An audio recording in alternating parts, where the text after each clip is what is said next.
Aujourd'hui, beaucoup d'entrepreneurs rêvent d'expatriation, mais malgré ça, peu d'entre eux réussissent à s'installer durablement. Tu veux éviter les galères, les erreurs coûteuses et les retours en arrière? Aujourd'hui, je te propose de rester avec moi et je te partage le plan en 3 étapes que je mets en place avec mes clients pour réussir leur expatriation entrepreneuriale. Alors premièrement, une expatriation, c'est pas simplement un déménagement, c'est une reconstruction stratégique de ton cadre de vie ainsi que de ton business. Les indépendants ont la liberté géographique, mais pas toujours la méthode. Certains partent à l'arrache et se retrouvent face à un mur administratif, ainsi que d'autres personnes choisissent uniquement un pays pour sa fiscalité et se retrouvent malheureux au quotidien. Aujourd'hui, mon métier, c'est d'accompagner des indépendants et entrepreneurs qui veulent s'expatrier avec une vraie stratégie et pas uniquement prendre qu'un billet d'avion. Maintenant, on va passer à l'étape numéro 1, la clarté, définir ton projet d'expatriation. La première question, c'est pourquoi je pars? C'est vraiment important de savoir qu'est-ce qu'il y a au fond de toi qui te donne envie de partir. Est-ce que c'est une fiscalité plus douce, un cadre de vie plus agréable, une communauté d'entrepreneurs que tu as envie de rejoindre ou du moins que tu as envie de te rapprocher? Donc ça, c'est les questions qui sont importantes à se poser sur le pourquoi je pars, qu'est-ce que je recherche réellement à partir à l'étranger. Ça peut être un couple de plusieurs de ces questions, de plusieurs de ces réponses,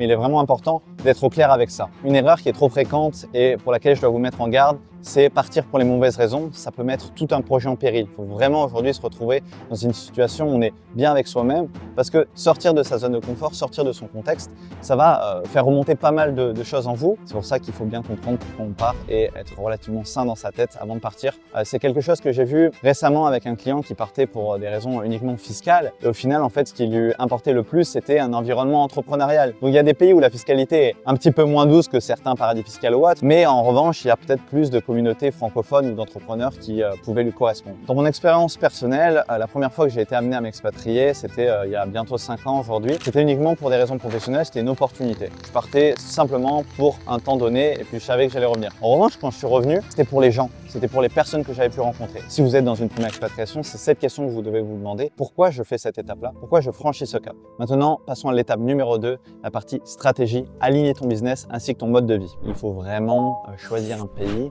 adapter son choix de pays en fonction de son business et de ce que l'on fait. En fonction de si vous êtes freelance, consultant par exemple, il y a des éléments qui peuvent être importants, comme notamment le fuseau horaire. Alors ça peut paraître bête, mais le simple fait d'adapter un petit peu la zone du monde, la région, en fonction de ce que vous faites au quotidien, ça pourra apporter plus de confort et plus de qualité de vie. Il faut mettre votre business, votre activité professionnelle en face du pays que vous allez choisir et voir si c'est aligné, voir si ça match réellement. Je pense que si vous faites de l'e-commerce ou tout autre business où la partie logistique et positionnement est également importante, c'est vrai qu'aujourd'hui on voit qu'il y a un vent, il y a un courant au niveau de l'Asie, notamment de l'Asie de l'Est. Ça permet aussi d'être au cœur d'une économie, au cœur d'un mouvement culturel et business, j'ai envie de dire.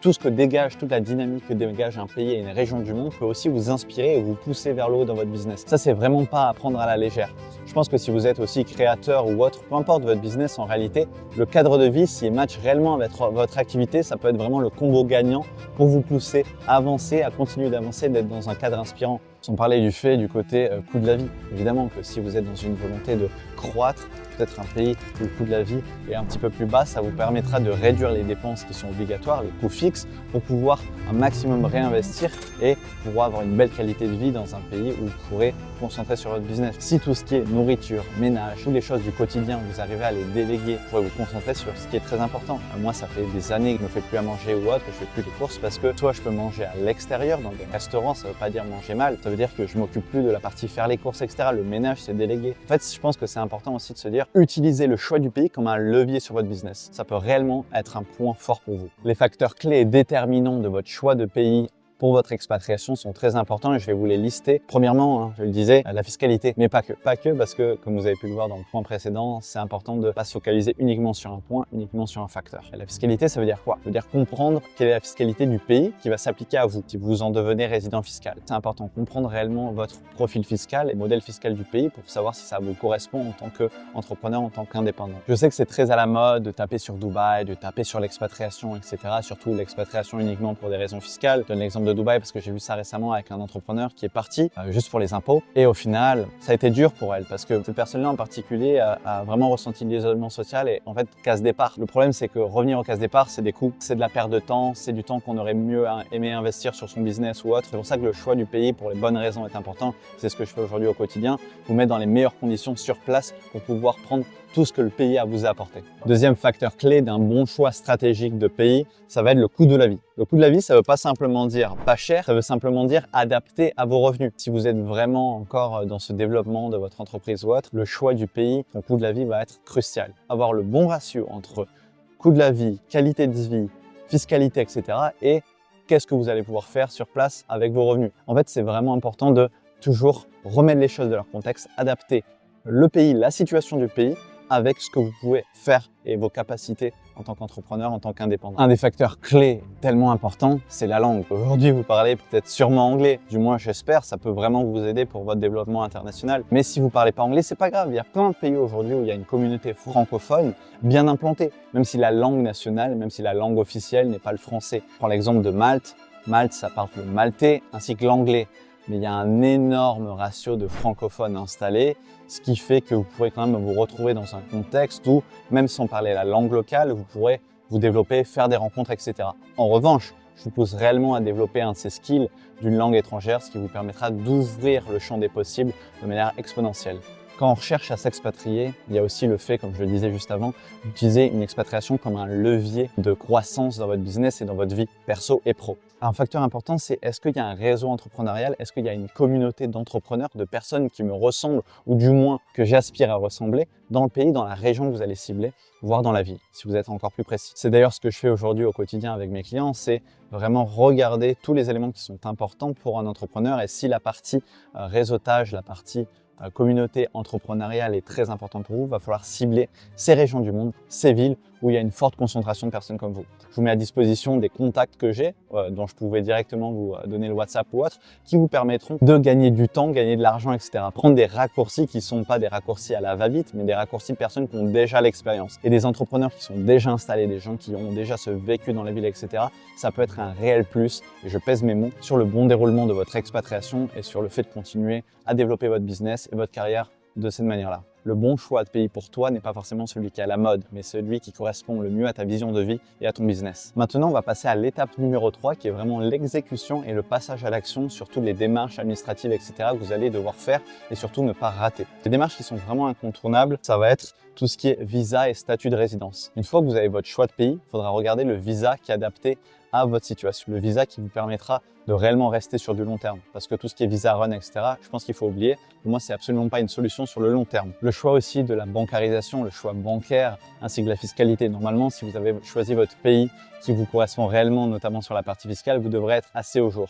Mais il est important de s'assurer de la réalité du terrain. Entre ce qu'on voit sur Internet et comment ça s'applique réellement, il faut un petit peu faire la part des choses. Tout comme le logement et l'installation pratique, à savoir, ok, maintenant que vous avez votre région, maintenant que vous avez l'endroit dans lequel vous savez que vous voulez vivre, il va falloir s'assurer des bonnes agences immobilières, comprendre les contrats de logement. Parce qu'en France, on a beaucoup de protection, on a beaucoup de chance au niveau des locataires. Mais à l'étranger, c'est différent. Regardez s'il y a un contrat de 6 mois, 1 an, etc. Parce que vous pouvez vous retrouver dans des situations où vous pourrez être éventuellement bloqué dans un pays juste par la partie contractuelle. Et résilier, ça va engranger des frais, tout ce genre de choses.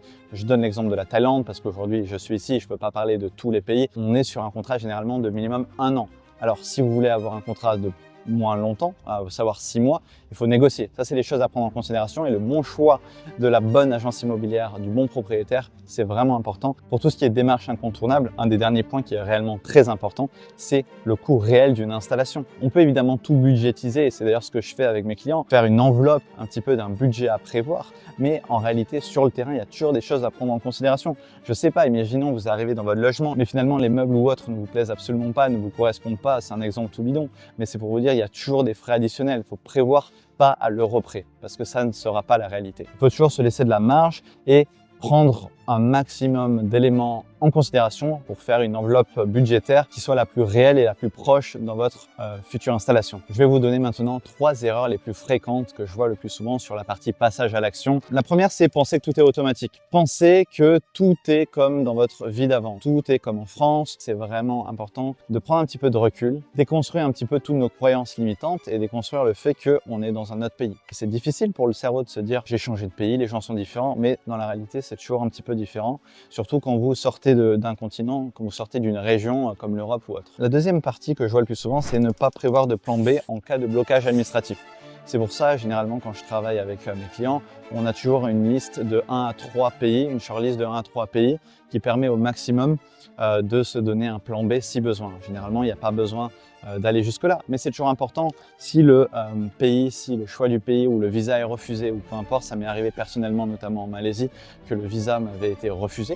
Donc mon plan B, ça a été quoi? Ça a été le cousin de la Malaisie, le cousin de Kuala Lumpur, c'était Bangkok. Et ça me convient parfaitement aujourd'hui. J'ai pris l'exemple du choix du pays. Normalement, ça arrive jamais. Mais bon, c'est quand même bien d'avoir un petit peu une marge d'erreur. Mais aussi sur la partie administrative, c'est vrai que si on a un montage fiscal qui était prévu ou pour X ou Y raison, ça ne se fait pas, toujours avoir un plan B d'une juridiction différente ou autre. Voilà, je pense qu'avoir toujours un petit peu de marge de manœuvre, c'est important. C'est pour ça, plus vite on commence nos démarches pour notre expatriation, mieux c'est. Et une des dernières erreurs que je vois le plus souvent sur la partie stratégique et installation avec méthode, c'est ignorer la culture locale. Alors vous allez me dire, non mais ça je sais, je suis plus dans le même pays, c'est normal. En revanche, il y a des chocs culturels qui peuvent survenir et ça peut créer de la frustration. Si on n'a pas ce recul minimum de se dire, voilà, je suis plus dans mon pays, il y a des gens qui pensent différemment, il y a une langue différente, il y a une culture différente, il y a une approche de la vie différente, que ce soit au travail ou autre, qui peut créer un blocage, qui peut créer des frustrations. Et pour pas qu'il y en ait, il faut avoir ce minimum d'ouverture d'esprit. Parce que j'ai vu beaucoup récemment d'expatriés, si on peut les appeler comme ça, qui étaient dans un pays et ils commençaient à critiquer les locaux ou à se plaindre de X ou Y raison. Je pense que ça, d'une part, c'est extrêmement irrespectueux et d'une autre part, c'est ne pas soi-même faire preuve de recul et d'adaptation et d'intégration. Quand il y a des gens qui viennent vivre en France, vous pensez qu'ils peuvent comprendre tout au niveau de l'administratif, de la fiscalité, de toute la paperasse, de tous les codes et les étiquettes qu'on peut avoir? Non, c'est impossible. Alors vous, si vous arrivez en Asie, forcément que vous allez rien comprendre au début et que vous allez avoir besoin d'1 mois, 2 mois, 3 mois, peu importe le temps que ça prendra en fonction de votre profil, pour réellement comprendre les codes, etc. Donc ça, c'est aussi important de prendre du recul, se dire « Ok, c'est normal, je comprends rien, ça va aller parce que je connais des gens, du moins je me suis fait aider, je me suis fait accompagner, j'ai des contacts sur place. » Là, ça va beaucoup plus aider votre installation qui se passe de manière la plus douce possible. Donc ça, c'est une erreur fréquente que je vois et que je vois trop souvent. Parce qu'on peut dire « Moi, ça va pas se passer comme ça, je sais tout ça. » Non, vous ne savez pas. Donc c'est important. Réussir son expatriation, c'est d'abord savoir pourquoi tu pars. C'est vraiment la question essentielle et la première à se poser. Ensuite, trouver le pays qui est aligné à son business et à son style de vie souhaité. Et enfin, mettre à exécution tout le plan structuré. Si tu veux réserver un appel de consulting offert, tu as le premier lien dans la description qui te permettra de réserver un appel avec moi et pour discuter ton projet ensemble. Et enfin, si tu hésites encore et tu débutes vraiment dans ton projet d'expatriation, je te mets aussi un quiz qui est 100% gratuit et qui prend moins d'1 minute à faire pour avoir quelques idées déjà de pays qui pourraient te correspondre.